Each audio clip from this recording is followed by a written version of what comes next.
es la presidenta de la Sociedad Argentina de Citología. Nuevamente, muchas gracias, doctora.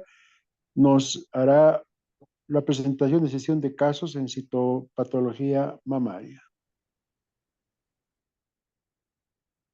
Bueno, muchísimas gracias nuevamente por la invitación. Es un gran placer y un orgullo poder participar de esta jornada. Espero serle útil con esta sesión de casos y bueno, y felicitarlos por la exitosa jornada de ayer, que no dudo, como decía Carolina, que esta va a ser sin duda de iguales características. Bueno, vamos a empezar con algunos casos. El primero se trata de una paciente de sexo femenino de 69 años de edad que presentaba un nódulo blando en mama derecha, hora 11, y una adenopatía axilar homolateral en rango adenomegálico. Bueno, cuando habla de mama, habitualmente es interesante ver la consistencia de la lesión, porque habitualmente cuando uno tiene ciertas consistencias nos orienta hacia alguna patología, ¿cierto? Habitualmente los tumores malignos suelen ser duros, ¿sí? Poco móviles, fijos a planos, y las lesiones blandas y móviles uno por ahí las puede pensar como algo más bien benigno, ¿eh? Con excepciones, por supuesto, recordemos que bueno, el lobrillar y el mucinoso suelen ser blanditos también, y bueno, no son duros ni fijos a planos profundos. Lo que es muy interesante, un signo que se llama de Le Borgne, cuando uno lo palpa a la lesión, cuando las lesiones son malignas, habitualmente la palpación es mucho mayor el tamaño que uno sospecha que tiene esa lesión que lo que uno ve por ecografía. Entonces eso se llama que es el signo de Le Borgne positivo, cuando a la palpación la lesión mide más que lo que se ve por imágenes. Cuando el signo es negativo, es decir, uno palpa el tamaño similar a lo que nos informa una ecografía, quiere decir que el signo es negativo y se trata más de lesiones benignas o ganglios intramamarios, que ahora vamos a hablar un poquito de eso. Así que bueno, esta era un poquito una introducción, por eso uno pone las consistencias de los nódulos y nos aporta bastante porque eso sería como la semiología y la clínica. Recordemos, como bien dijo Carolina, que la mama, el diagnóstico es una tríada diagnóstica, ¿no? Donde es la clínica, o sea, la semiología que hace el patólogo mamario, las imágenes y la citología. Es una tríada, ¿sí? Cuando el triple test que uno dice es coincidente, lo que uno informa desde el punto de vista citológico es diagnóstico, y cuando la tríada o triple test no es coincidente, ahí hay que tomar una conducta un poquitito más invasiva, es decir, pasar de la punción de aspiración con aguja fina a una punción con aguja gruesa o por biopsia. Bueno, esta paciente tenía un antecedente de un traumatismo, ella refería que se había golpeado. Nosotros aprendimos con el correr del tiempo a interrogar al paciente en el sentido de que a veces nosotros podemos intuir que la paciente pudo haber sido, ¿no?, maltratada, golpeada, sufrir algún tipo de ese tipo de abusos.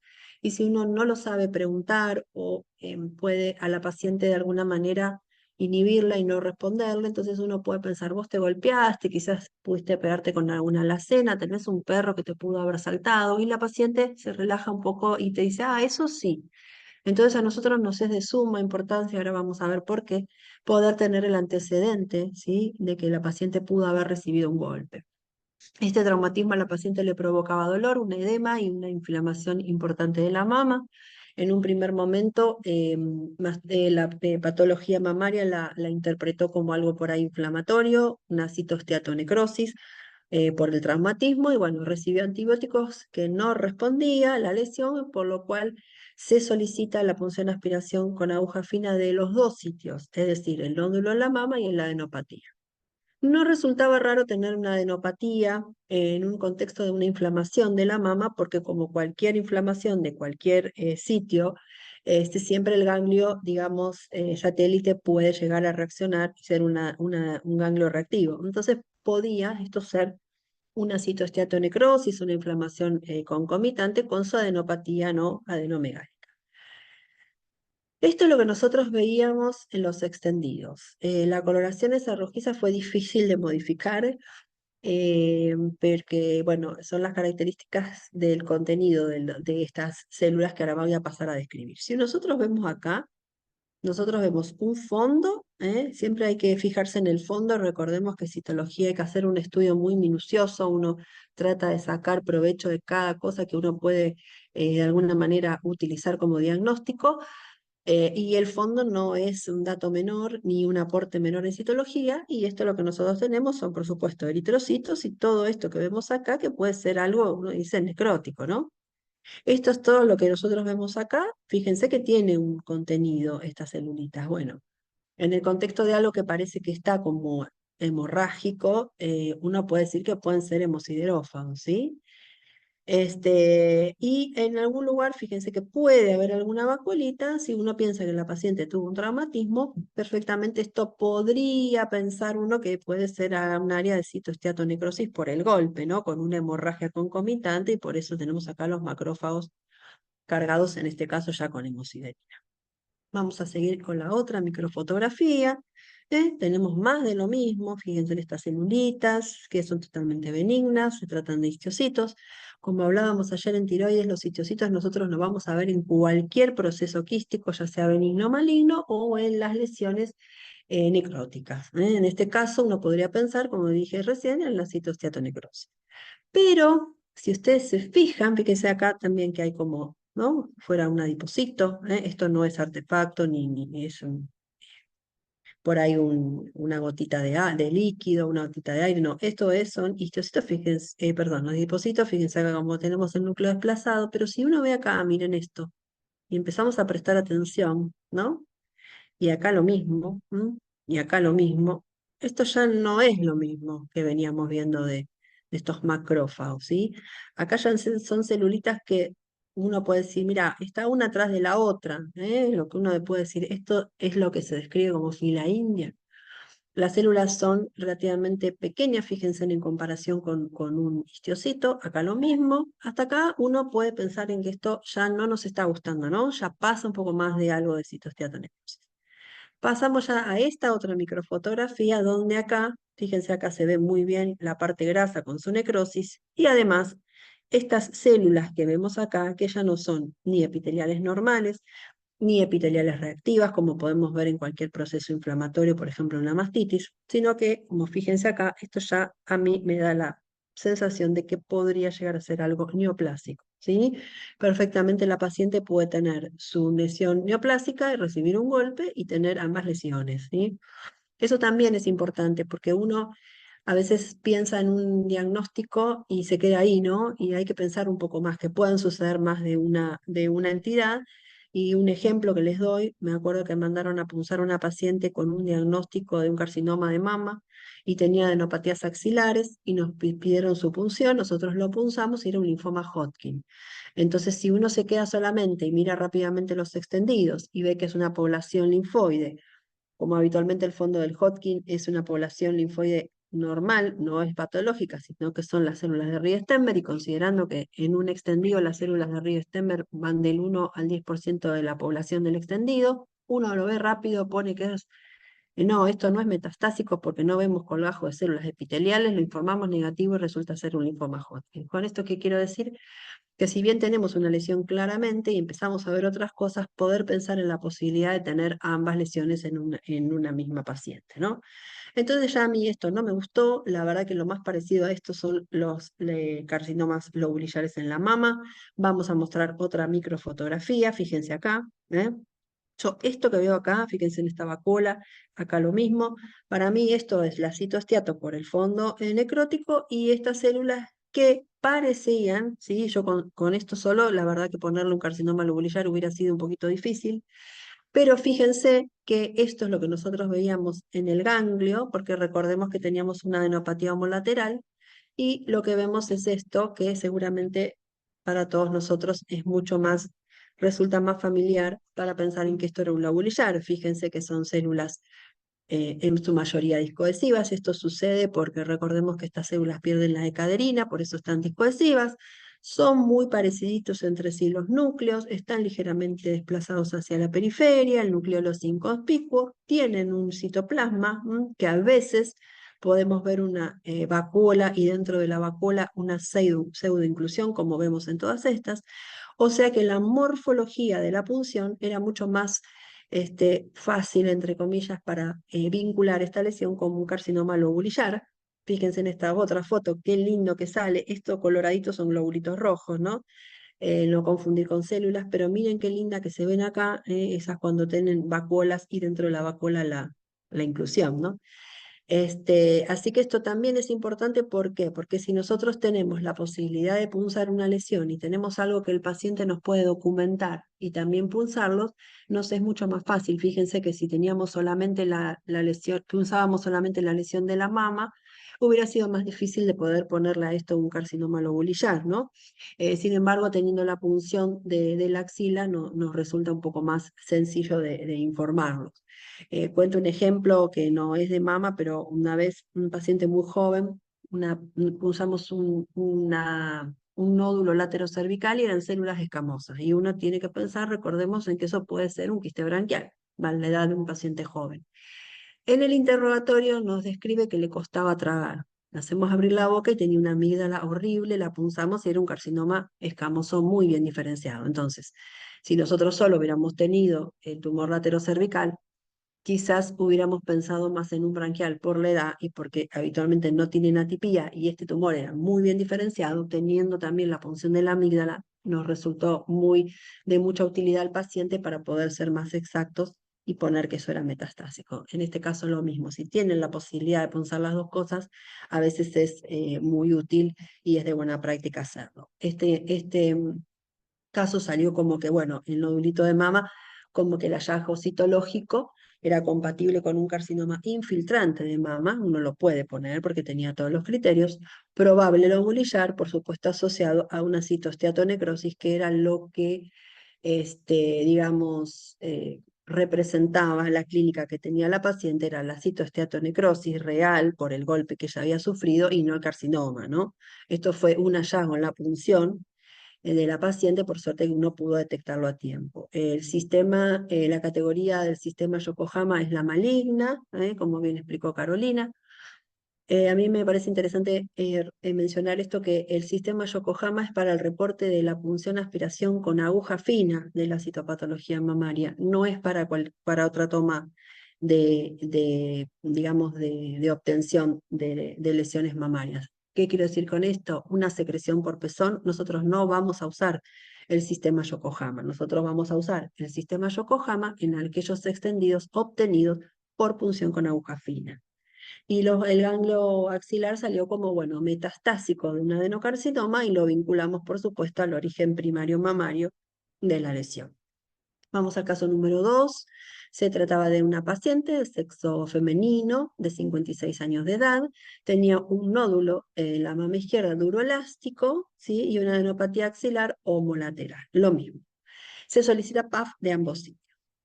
Nosotros veíamos esto, bueno, fíjense, a diferencia de la otra lesión, ordené los casos para que sean prácticos para comparar uno con otros, ¿no? Nosotros tenemos esto, que claramente a nosotros no nos gusta.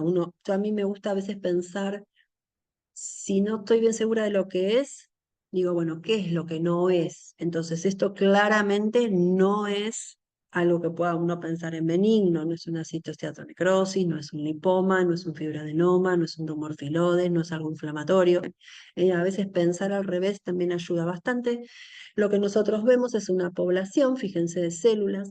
Siempre yo comparo el tamaño de un glóbulo rojo con el núcleo y más que nada también eso lo hacemos en los linfomas. Uno va a decir que el núcleo es de pequeño tamaño cuando el núcleo es similar fíjese acá hay un linfocito, a un linfocito o a un eritrocito, hasta una vez o dos, un eritrocito a un linfocito, después ya, bueno, 3, 4 de mediano y ya más es de gran tamaño. Esto es de gran tamaño, ¿eh? Si uno se recuerda cómo son las células normales de la mama, esto no es así. Y una cosa importante para mencionar y tomar en cuenta y razonar es que si uno punza una mama normal, nosotros no vamos a traer material. O sea, siempre que tengamos un material así celular, tenemos que pensar que algo pasa en esa mama, en ese sitio que uno está punzando. Entonces, bueno, los núcleos son redondos y grandes, el nucleolo es, yo diría que prominente, los citoplasmas son de moderados a amplios y recordemos que el criterio más importante para hablar de un carcinoma infiltrante suele ser la discohesión celular. ¿Eh? No, es decir, por ejemplo, la presencia o ausencia de miopiteliales no es un criterio para hablar ni de malignidad ni de benignidad. Nosotros podemos tener lesiones malignas como el tubular, carcinoma tubular que tiene células miopiteliales, ¿eh?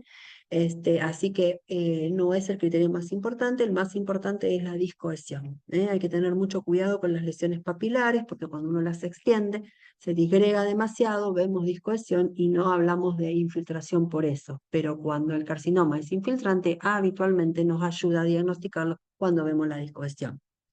Aquí nosotros podemos pensar que esto es discohesivo, que esto es discohesivo, que han perdido sus citoplasmas y quedaron los núcleos, pero no es del todo claro. Acá, si uno puede ver un intento de una luz, vemos acá lo mismo, esto es claramente atípico, ¿eh? Estos son colgajos. Recordemos que unas células se pueden disponer en planchas monocapa con superposición o no, o verdaderos colgajos como esto. Uno se va a dar cuenta que está frente a un colgajo verdadero porque uno micrometra y tenemos diferentes planos, ¿eh? Esto es claramente atípico. Para ponerle infiltrante cuesta un poco. Recordemos que si bien las lesiones in situ uno no las va a punzar porque habitualmente no tiene traducción ecográfica ni mamográfica de nódulo, que es lo que uno lo llevaría a una punción, sino más bien son microcalcificaciones y eso sería para una biopsia radioquirúrgica un mamotón. Podemos ver in situ, pueden tener traducción muy pocas veces, pero podemos tener traducción a través de un nódulo y punzarlo. Pero bueno, no sería lo habitual y habitualmente cuando sucede eso son comedo-necrosis, son de tipo comedo y uno vería alguna micro por ahí o una necrosis importante de fondo que no es el caso. Entonces uno acá está diciendo, bueno, esto es un carcinoma infiltrante. Sí, acá claramente tenemos la discohesión, pero a mí me gusta este caso traerlo porque acá les voy a mostrar un signo muy interesante, fíjense esto, donde esto es tejido adiposo y cuando nosotros tenemos células atípicas, neoplásicas, tumorales, como le queremos llamar, en íntima relación con el tejido adiposo, uno puede decir que es un signo indirecto de infiltración. ¿Por qué? Porque si uno recuerda la histología, si esto lo lleva a un corte histológico, una célula, si esto fuera un fibroadenoma, supongamos, no vamos a tener íntimo contacto con el tejido adiposo porque no tiene potencial para infiltración.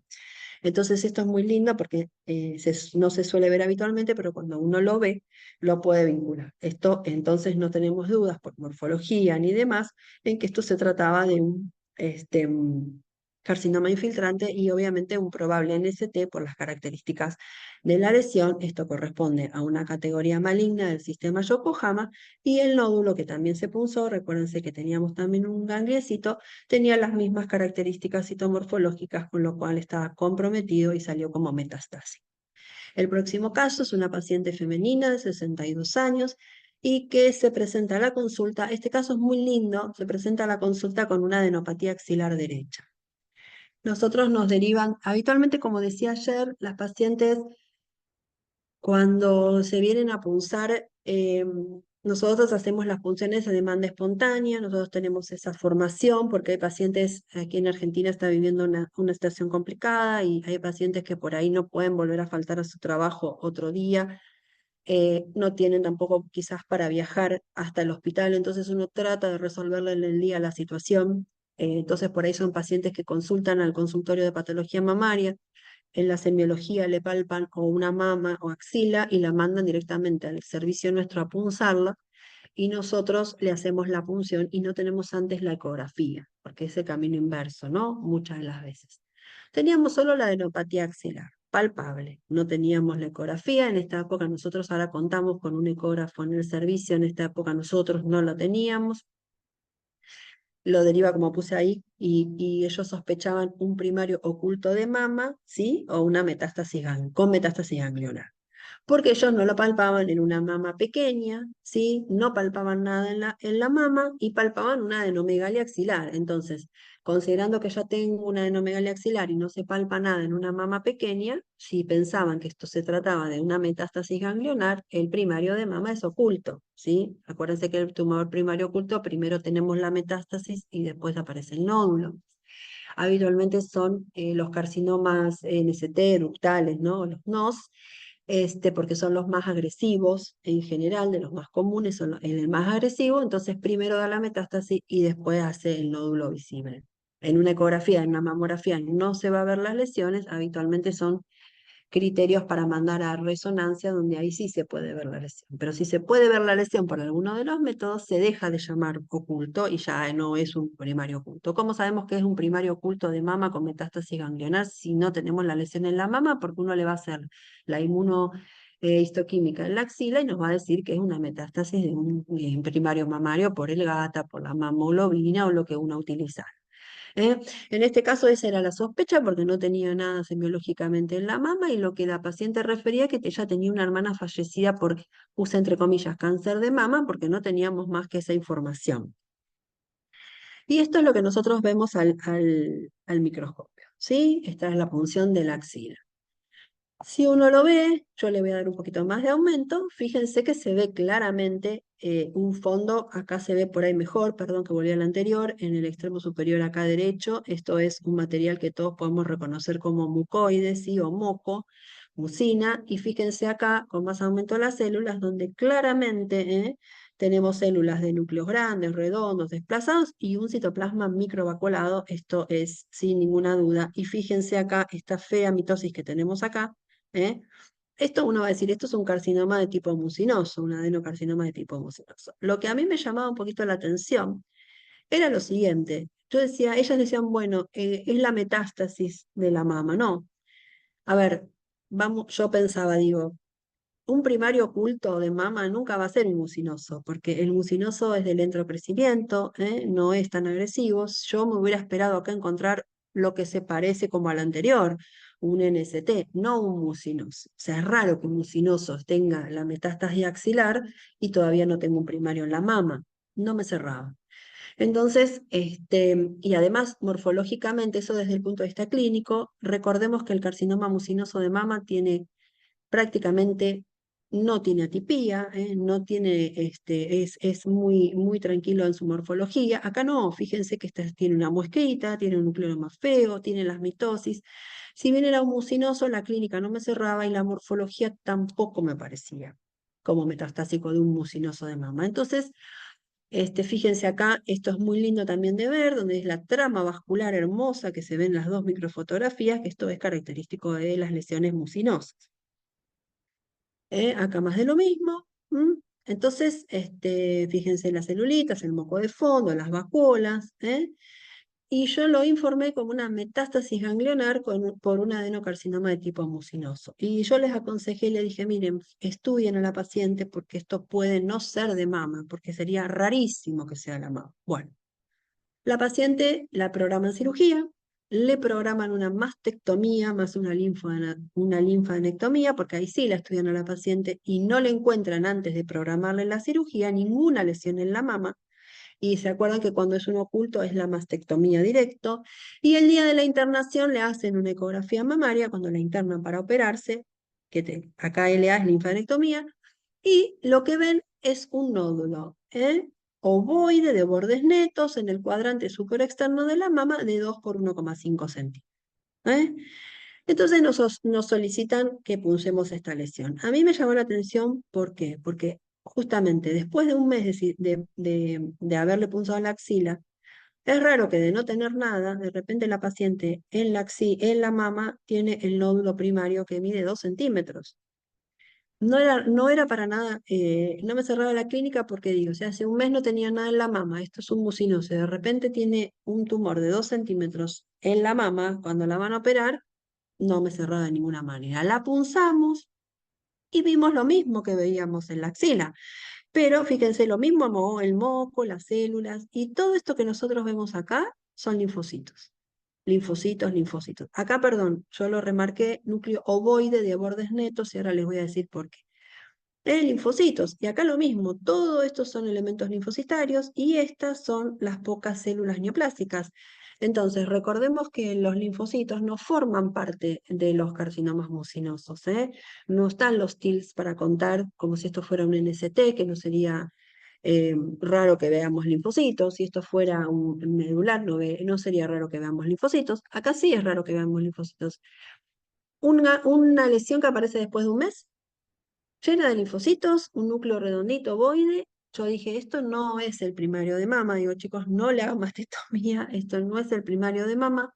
Para mí esto es un ganglio intramamario metastásico de un mucinoso de otro lado. Recordemos que la mama puede tener entre 2 a 4 ganglios intramamarios que pueden drenar de varios territorios tumores, ¿sí? Pueden ser sitio de metástasis. Se dan el 28% de las mujeres, estos ganglios intramamarios, entonces hay que tener cuidado. No es para asustarse, pero hay que tener mucho cuidado, que esto no sea algo metastásico versus primario de mama. Yo lo informé así, no tuve dudas, no me cerraba la clínica, no podía ser los linfocitos, entonces lo informé.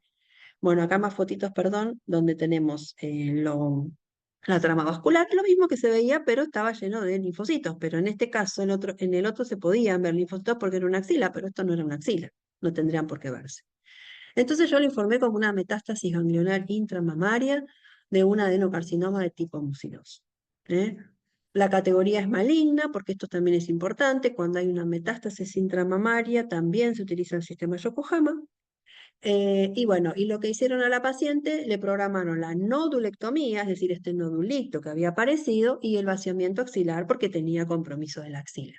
Y fíjense lo que se veía en la nodulectomía. Esto es un ganglio, se ve perfecta en la histología, el ganglio linfático, donde tenemos la metástasis de este tumor.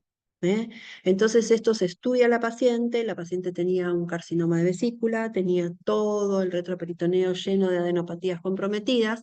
Obviamente que fue todo por imágenes, la paciente no se la volvió a invadir y esto era una metástasis, ¿sí? De ese primario de vesícula. Lo supimos porque se le hizo después inmuno sobre esta, con la vesícula de par engrosada, las adenopatías retroperitoneales y la inmunohistoquímica del ganglio. Se arribó a la conclusión de que esto era metastásico de un primario, si bien no podemos poner de vesícula, porque recordemos la inmuno va a ser gastrobiliopancrática. Sabíamos que tenía ese antecedente y entonces ellos lo vincularon a esa vesícula y de esa, digamos, característica imagenológica de atipía. Esto lo traje no para pensar ni decir, uy, qué caso complicado, sino para pensar en la posibilidad que hay ganglios intramamarios que también se van a informar como el Yokohama, que tengamos cuidado, que pensemos que el paciente no es un vidrio y nada más, que razonemos la clínica, cómo vamos a tener un carcinoma medular, cómo es la clínica, cuánto tarda en crecer, si es bien definido, no es bien definido, la aparición reciente después de un mes. Razonar un poco también todo eso para no meter la pata, ¿no? Porque si uno hubiera puesto que esto es un primario, la señora tiene una mastectomía cuando es innecesaria, siendo que esto es metastásico. También fue innecesaria la cirugía, por supuesto, porque tendrían que haber estudiado un poquito más, pero al menos no fue tan cruenta con nuestro informe como hubiera sido una mastectomía.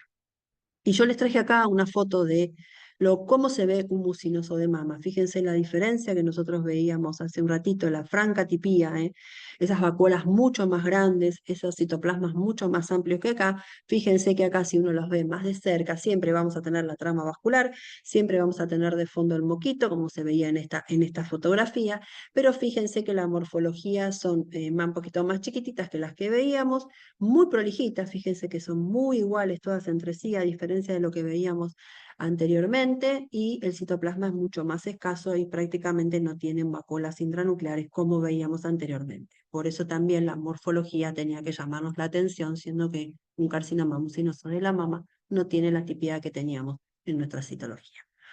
Vamos al cuarto caso, es una paciente, este caso es muy lindo, de 68 años, para ponerlos en contexto, la señora tenía un antecedente de un adenocarcinoma endometrioide. ¿Sí? Ella consulta por un nódulo de mama que lo detectó en un autoexamen. Al examen físico se palpaban dos nodulitos de mama. Y acá pasa lo mismo, ¿no? La paciente la mandan primero a punzar porque Se palpan los nódulos, después se hace la ecografía informaba un nódulo en mama derecha de 18 por 16 y un nódulo en mama izquierda de 10 por 9 milímetros. El antecedente oncológico de la paciente obliga a realizar una tomografía, ¿sí? Cabeza, cuello, tórax, abdomen y pelvis, es decir, una pantomografía, lo que informaba, ¿sí? Como llamativo, más allá que también se veían las imágenes en la mama, pero recordemos que la tomografía no es para diagnóstico de mama, se veía un nodulito especulado de 21 por 17 en el nódulo pulmonar apical izquierdo. ¿Eh? Nosotros lo que hicimos fue realizar punciones en ambos nódulos pulmonares. Acordémonos que el tumor que es bilateral, multicentric bilateral, es el lobulillar. Entonces uno cuando punza esto, desde el punto de vista clínico, si bien puede haber otros tumores, obviamente, pero en frecuencia es más común el lobulillar. Nosotros veíamos esto, y la verdad que esto no parece un lobulillar. Las características citomorfológicas, el fondo del extendido, todos estos grumitos que nosotros vemos acá, esto es necrosis, ¿sí? Después vemos estos bigotitos que ya vimos ayer, que son, lo uno escribe como scratching o estiramiento cromatínico, que se ven en dos lesiones características. Se ven en los procesos linfoproliferativos, en cualquier celularidad del tejido linfoide, porque el linfocito tiene una cromatina muy laxa y cuando uno la extiende hace este tipo de scratching, este artefacto, y en esta lesión que ahora lo vamos a describir. ¿Qué tenemos acá? Tenemos estas celulitas, que son celulitas de núcleos, fíjense que no es que carecen de citoplasma, no se observan los citoplasmas, no es que no tienen, no se observan, porque tiene muy poquito y además en el extendido se digrega. Tenemos varias celulitas de estas, ¿sí? ¿Cómo se disponen? Se disponen sueltas. Fíjense que están sueltitas y en grupitos. ¿Y en grupitos cómo se van a disponer? Fíjense que acá esta le hace como filita a la otra, ¿sí? Como lo que uno escribe se amolda. No sé, ¿vieron el juego? Es el Tetris que van pic, pic, que van haciéndole juego uno al otro. Bueno, esto es lo que uno describe como amoldamiento de las células, se amoldan. Las características de la cromatina de estas células es en grumos. Vemos estos puntitos, brochitos acá, que son células apoptóticas, que también se ven en los linfomas y en esta población. Y acá fíjense que hay un macrófago con cuerpo tingible solamente. En un linfoma, los macrófagos tingibles, todas esas células apoptóticas no se encuentran sueltas, se encuentran dentro del macrófago con cuerpo tingible. Acá puede haber algunos, pero no es lo habitual. Los cuerpos apoptóticos se ven sueltos. Si esto fuera un linfoma, estaría lleno de macrófagos, si no es el caso. O sea, esto ya nos aleja un linfoma. Por más que compartan el estiramiento cromatínico y las células apoptóticas, uno lo que va a pensar teniendo células de núcleos de cromatina en grumos, con escaso citoplasma, amondamiento nuclear, células apoptóticas, necrosis de fondo y estiramiento cromatínico. Esto, fíjense acá otra fotografía, ¿viste? Fíjense acá qué lindo que hacen el amoldamiento uno con otro, ¿eh? Eso es posible porque al carecer de citoplasma el núcleo se puede amoldar con el otro y queda muy bonito de ver. Se trata de un carcinoma neuroendocrino, ¿sí? Entonces lo que nosotros quisimos es confirmarlo, hicimos, fíjense, esta inmuno que es una sinaptofisina, la citología suele dar mucho mejor la sinaptofisina que la cromogranina, y el CD56 no se usa, en citología estoy hablando, con lo cual confirmaba la sospecha nuestra de que esto se trataba de un carcinoma neuroendocrino. ¿Se acuerdan que yo les dije que el paciente tenía un nodulito especulado en el pulmón? Entonces nosotros para poder vincularlo y que cierre el caso, sino que esto es metastásico de un carcinoma neuroendocrino de células pequeñitas, y ya alejar un poco de cualquier terapéutica quirúrgica, siendo que esto es un estadio 4, uno le hizo un TTF1, fíjense qué lindo que marca los núcleos, miren acá, acá se deja ver el amoldamiento muy bonito, miren acá qué lindo, acá también. Esto es un TTF1 que es nuclear, entonces nosotros pudimos pensar en que esto era un neuroendocrino y de un primario pulmonar por el TTF1. Entonces se informó como la morfología, la inmunocitoquímica y el hallazgo imaginológico, eso que veíamos, nos permitía arribar al diagnóstico de una metástasis ganglionar intramamaria bilateral por un carcinoma neuroendocrino de pequeñas células pulmonar. Y se utiliza otra vez la categoría maligna del sistema Yokohama por más que sea un ganglio. Y se utiliza también porque esto fue punción. Esto hubiera sido un rolado de una citología, de un corte, de un core biopsy, no usa el Yokohama.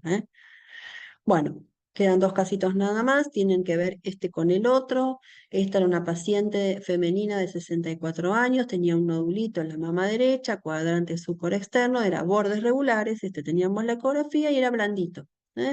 Solicitan PAF y lo que se obtiene en el momento de la punción son 8 mililitros de líquido rojizo. ¿De acuerdo que ayer lo hablamos en tiroides, que siempre que uno aspira un líquido rojizo que no coagula, lo primero que tenemos que pensar, por supuesto que no es traumatismo de la punción, sino que se trata de por ahí pensar la lesión papilar.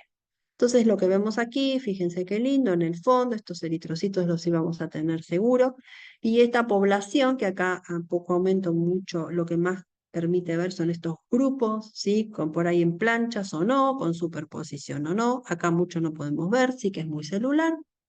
Vamos un poquito de fondo, fíjense qué lindo, cómo se ven despeluchaditos los bordes de estos grupos que todavía bien no podemos saber qué es.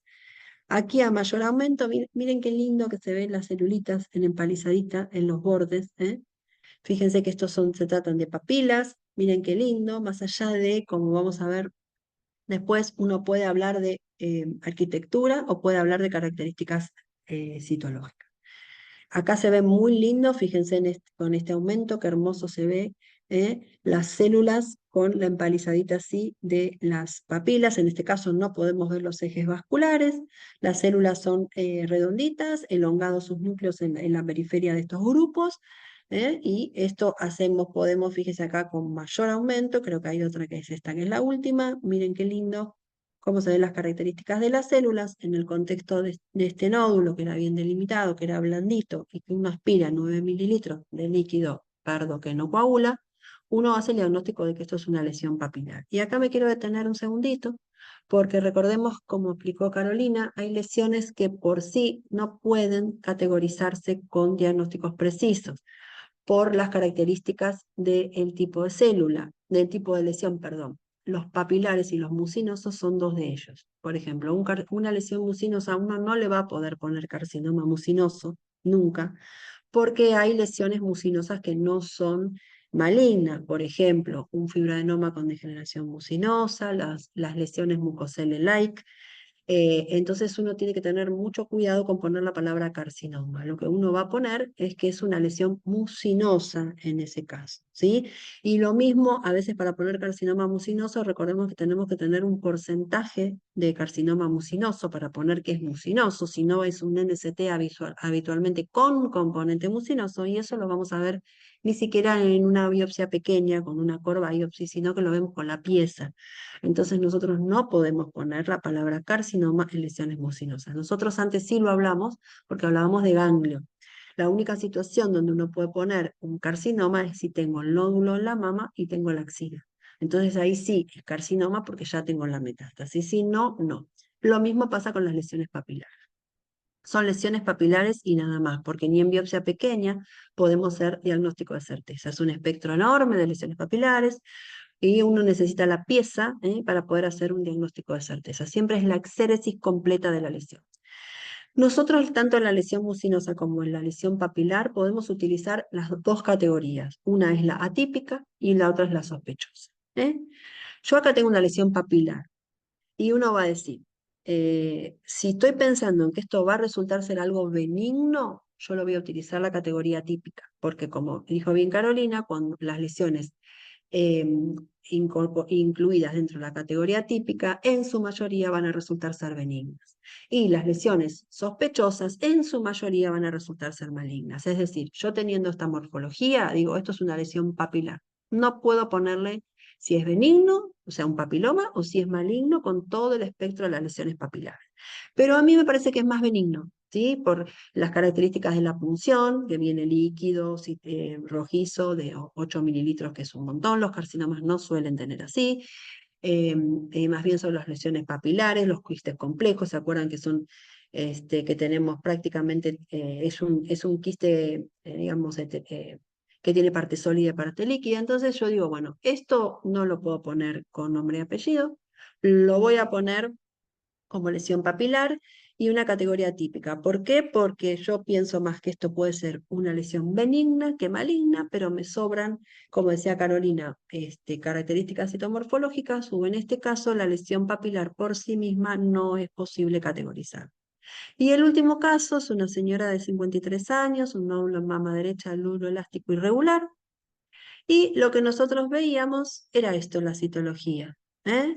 Y acá lo mismo, me parece interesante, porque recién nosotros le pudimos poner lesión papilar, no solo por por la disposición papilar, esas papilas enormes que tenía la lesión, las características quísticas y demás, sino también por la citología. Pero recordemos también que los carcinomas papilares pueden ser sólidos, entonces uno puede tener un carcinoma papilar y no tener componente quístico. Entonces, ¿cómo voy a saber que es algo papilar? Por las características de la célula.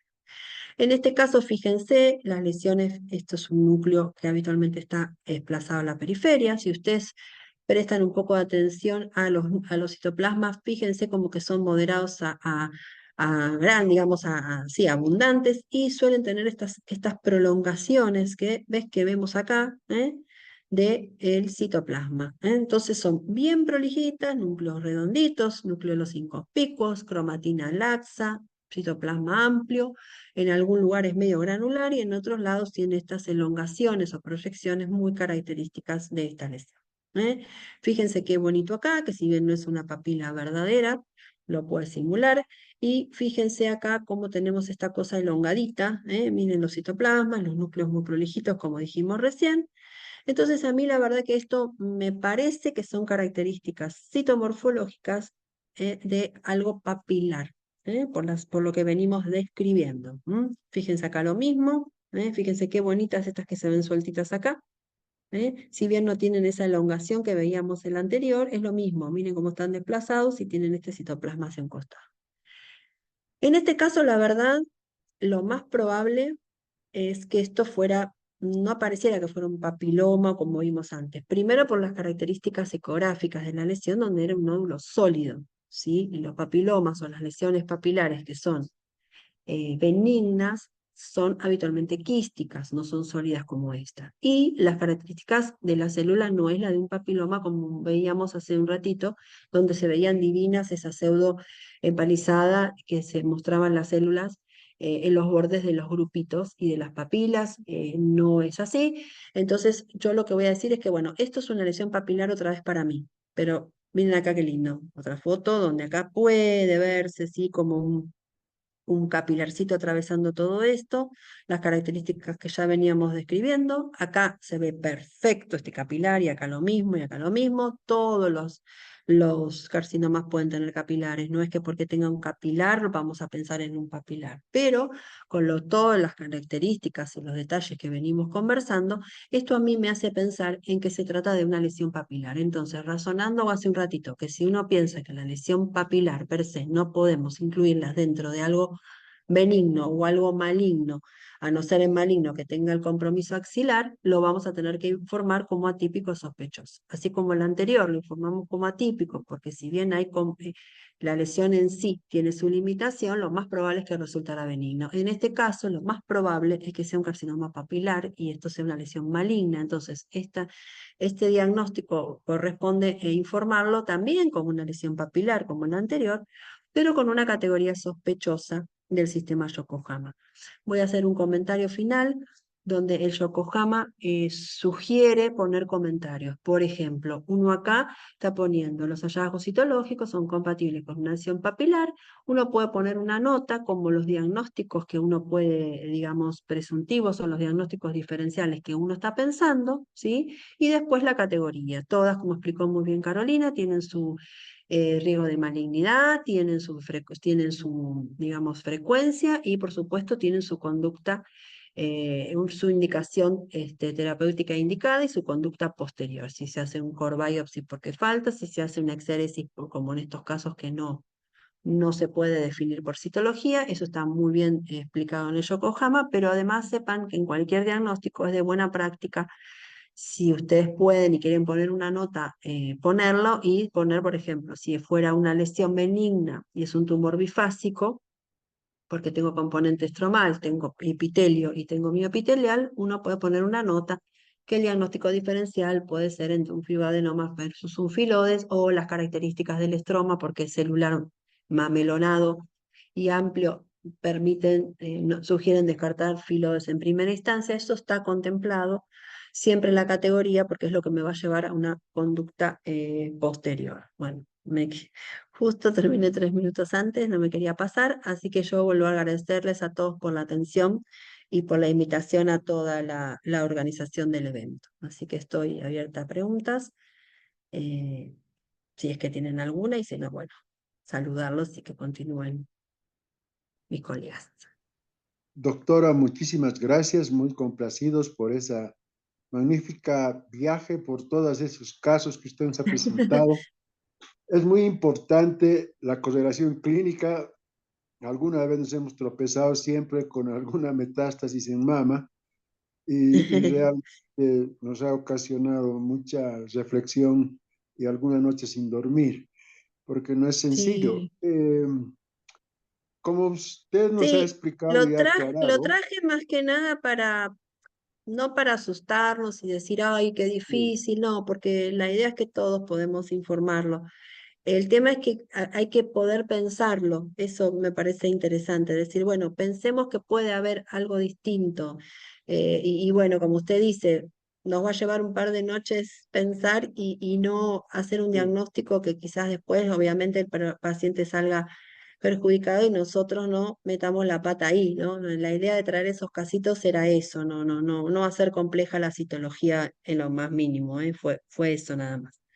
También, doctora, usted nos aclaró que obviamente ya nosotros cuando hemos tratado de, o hemos incorporado el aspecto de la clasificación, no la clasificación, veas, yo mismo me equivoco, el sistema de reporte de Bethesda para citología, nos hemos acostumbrado los más, los que hemos empezado el siglo pasado la patología, con Papa Nicolau y era una clasificación. Yo había egresado residente, recién especialista, me cae que el Bethesda. Todo lo que he tenido que desaprender Papa Nicolau para reaprender el Bethesda. ¿De acuerdo? Y pero eso es muy importante porque nosotros en la básico pensamos que esto es benigno o es maligno.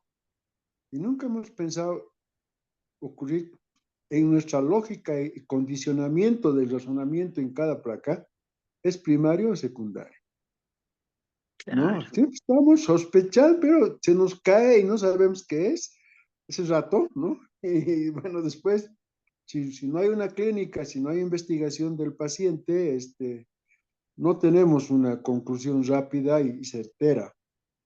Sí, Entonces, tal cual. no, si no es una clasificación de Yokohama, porque yo también cuando veo el internet que hemos buscado la clasificación no, son categorías, la clasificación es histológica todavía de los tipos Claro, tumorales, ¿no es cierto? Ya claro. llegará algo de apoyo genético, ya nos están bombardeando con eso y la inmunistoquímica, que nos va a permitir afinar rápidamente el tipo de diagnóstico, obviamente, y el pronóstico. Ellen, Sí, tal cual. sigue otra Y reflexión perdón, más. Sí, si doctora, me adelante. permite decir un comentario, a veces nos sentimos un poco presionados en hacer diagnósticos porque por ahí el cirujano o en una congelación o bueno, en una punción sospechan que es algo y esa presión nosotros tenemos que tratar de manejarla, ¿no? Y si nosotros somos convincentes y tenemos el razonamiento o pensamos que es algo, no dejarnos convencer, porque uno de los primeros casos, que era esa metástasis del mucinoso, ellos estaban convencidos que había aparecido el primario el día de la cirugía. Entonces, si uno piensa que no es, yo siempre trato de enseñarle a los residentes cuando empiezan, si no es, chicos, no es. No, vio que a veces en las congelaciones no, pero tiene que estar el No, no, si nosotros pensamos hacerle lugar a nuestra idea, a nuestro razonamiento, a nuestra primera impresión y defender lo que uno está razonando, ¿no? Me parece que es importante también. Por lo menos acá nosotros nos pasa que estamos bastante presionados en muchas situaciones por colegas de otras especialidades en diagnósticos que ellos están sospechando y que a nosotros no nos parece. Y bueno, Ahí está donde uno tiene que ponerse por ahí firme, confiar en uno, y si tiene una sospecha, no, seguir digamos, esa corazonada, como digo yo, ¿no? Porque acá pasa mucho eso. Era un Gracias, comentario doctora. final. Y una última reflexión es que la estandarización es el resultado de un consenso, así como la Academia Internacional de Citología y no el lapsus clerical que ha habido en el programa del IARC, que el IARC está también comprometido en esto, obviamente. Sí, sí. Es la Academia Internacional de Citología, justamente para agrupar diferentes escuelas y pensamientos y experiencias basadas en la evidencia y el seguimiento de los casos, ¿no? Porque, ¿qué ha pasado con esta citología y cuál es la evolución? ¿En qué ha terminado en la biopsia? Generalmente nosotros ya tenemos todo eso en un equipo de trabajo multidisciplinario, entonces ya Qué podemos lindo. inclusive en algún momento llegar al secuenciamiento. Entonces, cuando amerita el caso.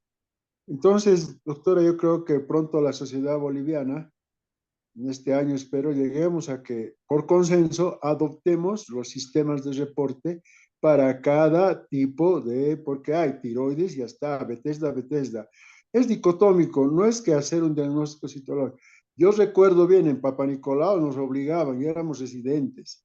Carcinoma epidermoide de células grandes no caracterizan citología, qué bárbaros éramos, ¿no? Cuando después, no, esto es maligno, punto, ¿cierto? Entonces yo creo que Claro. eso, por el problema de que después te equivocabas mucho y te decían te has equivocado. No es que te equivocabas, tenías que hacer el diagnóstico. Entonces, doctora, nuevamente, muchísimas gracias. Veo No, que por favor. muy No, agradecidos no, para mí. Sí, por sí, perdón. su colaboración y presencia y su tiempo. Muchísimas gracias. No, gracias a ustedes de verdad de corazón. Me he sentido muy cómoda y quiero comentarlo porque, perdón, unos minutos me voy a tomar.